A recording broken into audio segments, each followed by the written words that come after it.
NCX Group, the leader in information security consulting, is proud to present Bite-Size Security. Here now is NCX founder and CEO, Mike Fitzpatrick. Welcome back to Bite-Size Security. I'm Mike Fitzpatrick, and today I want to talk about something that most CEOs only think about after it's already on fire: cyber insurance. Over the last 5 years, insurance companies faced over $18 billion in losses from cyber breaches and ransomware. As we approach 2026, cyber insurance is no longer a simple set-it-and-forget-it safety net. The rules have changed, and many businesses haven't caught on yet. The key? It's all about proving you're protected. For a long time, cyber insurance worked a lot like a gym membership. You paid the fee, you said you planned to work out, and nobody ever checked if you actually showed up. You filled out a questionnaire, you checked a few boxes, and coverage showed up in your inbox. In 2024, that model collapsed under its own weight.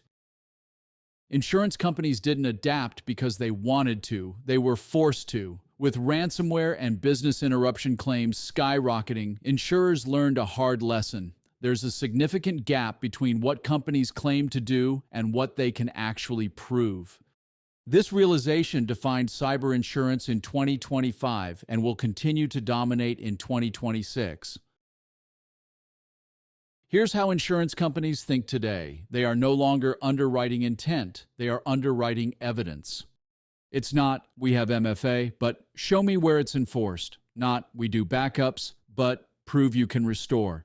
Not, we have an incident response plan, but when was it tested and who was involved? This shift is subtle, but it's massive. Because once insurance becomes about proof, everything changes. Coverage gets narrower, exclusions get sharper, renewals get harder. And that's when CEOs hear phrases like coverage subject to conditions, increased retention, or denied based on material misrepresentation, which usually leads to the response, but we've never had a breach. That's like saying, I've never had a house fire while storing gasoline next to a space heater. Insurance doesn't price on luck, it prices on risk. Cyber insurance now functions much more like homeowners insurance. Providers want to know, do the locks work? Is the alarm armed? Are the windows closed? If everything's unlocked, they'll still sell you a policy, but it won't protect you when it matters.